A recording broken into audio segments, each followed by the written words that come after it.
ಸರ್ವರಿಗೂ ನಮಸ್ಕಾರ. ನಾನು ನಿಮ್ಮ ಆತ್ಮೀಯ ವಾಸ್ತುಯೋಗಿ ಡಾಕ್ಟರ್ ರಮೇಶ್ ಕಾಮತ್. ವಿಜಯ ಕರ್ನಾಟಕ ಎಂದೆಂದಿಗೂ ನೂತನ ವಿನೂತನ. ಅದೇ ತರಹ ವಾಸ್ತುಯೋಗಿ ಡಾಕ್ಟರ್ ರಮೇಶ್ ಕಾಮತ್ ಅವರ ಕಾರ್ಯಕ್ರಮಗಳು ಕೂಡ ಎಂದೆಂದಿಗೂ ವಿಭಿನ್ನವಾಗಿರುತ್ತೆ, ಸರಳವಾಗಿರುತ್ತೆ, ವೈಜ್ಞಾನಿಕತೆಯಿಂದ ಕೂಡಿರುತ್ತೆ. ನಾನು ಇದುವರೆಗೂ ಕೂಡ ಒಂದು 600ಕ್ಕೂ ಹೆಚ್ಚು ಕಾರ್ಯಕ್ರಮ ಈ ವಿಜಯ ಕರ್ನಾಟಕ ವೆಬ್ ಚಾನಲ್ಗೆ ನೀಡಿದ್ದೇನೆ. ಲಕ್ಷಾಂತರ ಮಂದಿ ನೋಡಿದ್ದಾರೆ, ನೋಡಿ ಖುಷಿಪಟ್ಟಿದ್ದಾರೆ, ತಮ್ಮ ಜೀವನದಲ್ಲಿ ಅಳವಡಿಸ್ಕೊಂಡು ಬಹಳ ಖುಷಿಪಟ್ಟಿದ್ದಾರೆ. ಕೆಲವರಿಗೆ ಸಮಸ್ಯೆ ಪರಿಹಾರ ಆಗಿರದೇ ಇರಬಹುದು. ಅದಕ್ಕೆ ಕಾರಣ ಹಲವಾರು. ನಾನು ಏನು ಸಲಹೆ ಕೊಟ್ಟಿರ್ತೀನಿ ಅದನ್ನು ಕರಾರುವಕ್ಕಾಗಿ ಪರಿಪಾಲನೆ ಮಾಡಿದಾರೋ ಇಲ್ಲವೋ ಅಂತ ನನಗೆ ಗೊತ್ತಿಲ್ಲ. ನಂತರ ಅವರ ಮನೆಯ ವಾಸ್ತು ದೋಷ ನನಗೆ ಸೂಕ್ಷ್ಮವಾಗಿ ಗೊತ್ತಿರುತ್ತಷ್ಟೇ. ಅದನ್ನು ಪರಿಶೀಲನೆ ಮಾಡಿದಾಗ ಮಾತ್ರ ನನಗೆ ಗೊತ್ತಾಗತ್ತೆ. ಆದರೆ ಎಲ್ಲ ಮನೆಗೂ ಹೋಗ್ಲಿಕ್ಕಂತೂ ಸಾಧ್ಯನೇ ಇಲ್ಲ. ಆ ನಿಮಿತ್ತ ನನ್ನ ಈ ಒಂದು 40 ವರ್ಷದ ಅನುಭವದಲ್ಲಿ ಏನೇನು ಸಮಸ್ಯೆಗಳನ್ನ ಬೇರೆಯವರಲ್ಲಿ ಕಂಡಿದ್ದೀನೋ ಅದರ ಆಧಾರದ ಮೇಲೆ ಪರಿಗಣಿಸಿ ಕೆಲವು ಸಲಹೆ ಮಾರ್ಗದರ್ಶನ ನೀಡ್ತಾ ಇದ್ದೇನೆ. ನನ್ನ ಯಾವುದೇ ಸಲಹೆಗೆ ಖಂಡಿತ ₹1 ಶುಲ್ಕ ಇಲ್ಲ. ಇದು ನಮ್ಮ ಗುರುಗಳು ಸ್ವಾಮಿ ನಿತ್ಯಾನಂದರ ಒಂದು ಆಜ್ಞೆ. ಯಾವುದೇ ಕಾರಣಕ್ಕೆ ಈ ವಿದ್ಯೆಯನ್ನು ಮಾರ್ಕೊಳ್ಬಾರ್ದು, ಇದನ್ನು ಉಚಿತವಾಗಿ ನೀಡಬೇಕು ಅಂತ ಹೇಳಿರೋದ್ರಿಂದ ಇದು ನನ್ನ ಪ್ರೊಫೆಷನ್ ಮಾಡಿಕೊಂಡಿಲ್ಲ, ಇದನ್ನು ಉಚಿತವಾಗಿ ನೀಡ್ತಾ ಇದ್ದೇನೆ. ನಾನು ಹೇಳಿದೆ ಬರೀ ಸಲಹೆ ಮಾತ್ರ ಕೊಡೋದಿಲ್ಲ, ವಾಸ್ತು ಪಾಠವನ್ನು ಎಲ್ರಿಗೂ ಕಲಿಸ್ತಾ ಬರ್ತೀನಿ, ಸ್ವಲ್ಪವಾಗಿ ಕಲಿತಾ ಹೋಗಿ ಅಂತ.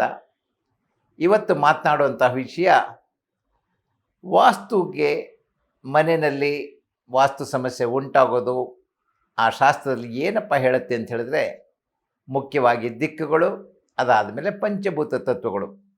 ಇದು ಎರಡು ಬಿಟ್ಟರೆ ಬೇರೆ ಏನೂ ಇಲ್ಲ. ಬಾಕಿದೆಲ್ಲ ಪರ್ಮ್ಯುಟೇಷನ್ ಆ್ಯಂಡ್ ಕಾಂಬಿನೇಷನ್ ಆಫ್ ಈ ತತ್ವಗಳದು ಮತ್ತು ಈ ದಿಕ್ಕುಗಳನ್ನ ಸಂಬಂಧಪಟ್ಟಂತೆ ಒಂದಕ್ಕೊಂದು ಮೇಳೈಸಿಕೊಂಡು ಸಮಸ್ಯೆ ಉಂಟು ಮಾಡುತ್ತೆ, ಅಥವಾ ವಾಸ್ತುವನ್ನು ಆ ಒಂದು ಏನು ಶಕ್ತಿ ಇರುತ್ತಲ್ಲ ಅದನ್ನು ಜಾಸ್ತಿ ಮಾಡಿ ಅದು ಫಲದಾಯಕವಾಗಿಯೂ ಕೂಡ ಮಾಡುತ್ತೆ. ವಾಸ್ತು ದೋಷದ ಬಗ್ಗೆ ಮಾತ್ರ ಇವಾಗ ಮಾತಾಡ್ತೀನಿ. ಒಂದು, ನಾನು ಪಂಚಭೂತ ತತ್ವಗಳ ಬಗ್ಗೆ ಮಾತಾಡೋದಾದರೆ 5 ತತ್ವಗಳಿದೆ ಮುಖ್ಯವಾಗಿ: ಅಗ್ನಿ, ಜಲ, ವಾಯು, ಭೂ, ಆಕಾಶ. ಈ ಒಂದೊಂದು ತತ್ವಗಳನ್ನು ಕೂಡ ನಾನು ನೂರಾರು ಕಾರ್ಯಕ್ರಮಗಳನ್ನ ಕೊಡಬಹುದು ಒಂದೊಂದು ತತ್ವದ್ದು. ಉದಾಹರಣೆಗೆ ಜಲತತ್ವ ಅಂದ್ರೇ ಅದ್ರ ಬಗ್ಗೆನೇ 1000 ಕಾರ್ಯಕ್ರಮ ಮಾಡಬಹುದು. ಅದರಿಂದಲೇ ಬಹಳಷ್ಟು ಸಮಸ್ಯೆಗಳು ಉಂಟಾಗಲಿಕ್ಕೆ ಸಾಧ್ಯತೆ ಇರುತ್ತೆ. ಹೇಗೆ ಮೆಡಿಕಲ್ ಸೈನ್ಸಲ್ಲಿ ನೀರಿನಿಂದ ಏನೇನು ಕಾಯಿಲೆ ಬರ್ಬೋದು ಅಂತ ಹೇಳಿದ್ರೆ ನಿಮಗೆ ಲಕ್ಷಾಂತರ ಕಾಯಿಲೆಗಳ ಹೆಸರು ಬಂದ್ಬಿಡುತ್ತೆ, ಬರೀ ನೀರಿನಿಂದಲೇ ಉಂಟಾಗುವಂಥದ್ದು. ಹಾಗೆ ಸಮಸ್ಯೆಗಳು ಕೂಡ ಮೊಟ್ಟ ಮೊದಲಿಗೆ ನಾನು ಜಲದಿಂದ ಶುರು ಮಾಡ್ತೇನೆ.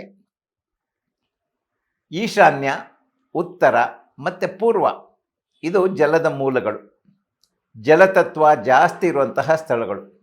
ಅಲ್ಲಿ ಏನಾದರೂ ಸಮಸ್ಯೆ ಇದ್ದರೆ, ಹಾಗೆ ಅಲ್ಲಿ ಜಲದ ಸಮಸ್ಯೆ ಇದ್ದರೆ ಮನೆಯಲ್ಲಿ ಅದರ ದೋಷ ಉಂಟಾಗತ್ತೆ. ಮುಖ್ಯವಾಗಿ ಈ ದಿಕ್ಕುಗಳು ಗಂಡು ಮಗನ ಮೇಲೆ ಪರಿಣಾಮ ಬೀರುತ್ತೆ. ಹಾಗೆಯೇ ಮನೆಯಲ್ಲಿ ಹೆಂಗಸರ ಮೇಲೆ ಭಾವನಾತ್ಮಕ ಮನೋಭಾವನೆ ಮೇಲೆ ಪರಿಣಾಮ ಬೀರುತ್ತೆ. ಮನೆಯಲ್ಲಿ ಹೆಂಗಸರು ಹೆಚ್ಚು ಅಳ್ತಾ ಇದ್ದರೆ ಅದಕ್ಕೆ ಮುಖ್ಯ ಕಾರಣ ಆ ಒಂದು ಜಲತತ್ವದ ದೋಷದಿಂದ ಉಂಟಾಗಿರುತ್ತೆ.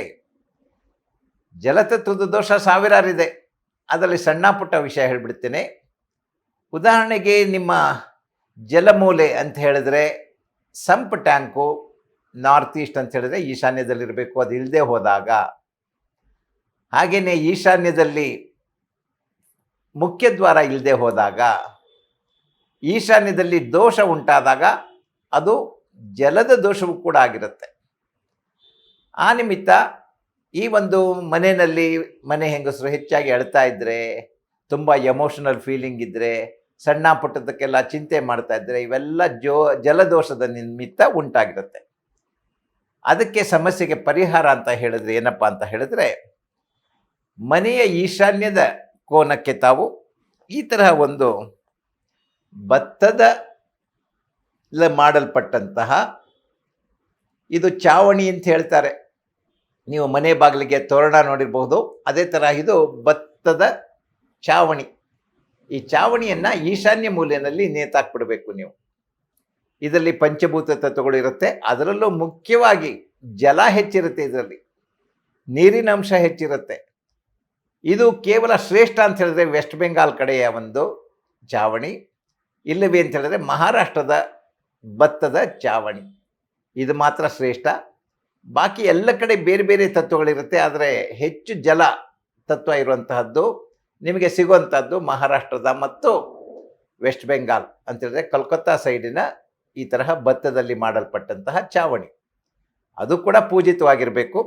ಇಂತಹದ್ದನ್ನು ನೀವು ಮನೆಯ ಈಶಾನ್ಯ ಕೋನದಲ್ಲಿ, ನಾರ್ತ್ ಈಸ್ಟ್, ಇಲ್ಲಿ ನೇತಾಕ್ಬಿಡಿ. ಇದಕ್ಕೆ ಯಂತ್ರ ತಂತ್ರ ಮಂತ್ರ ವಿಧಾನ ಅಂತ ಹೇಳ್ತಾರೆ. ಅದ್ರ ಜೊತೆಗೆ ಪ್ರತಿ ಸಲ ಹೇಳೋ ತರಹ ವಾಸ್ತು ಗಂಟೆ ಮನೆಯಲ್ಲಿ 33 ಸಲ ನುಡಿಸಿ, ನೇಪಾಳದ ಓಂ ಗಂಟೆನೇ ಆಗಿರಬೇಕು.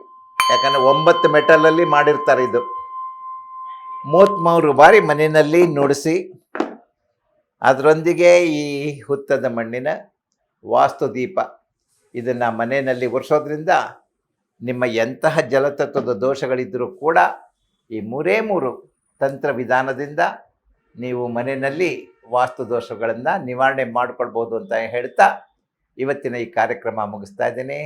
ನಮಸ್ಕಾರ.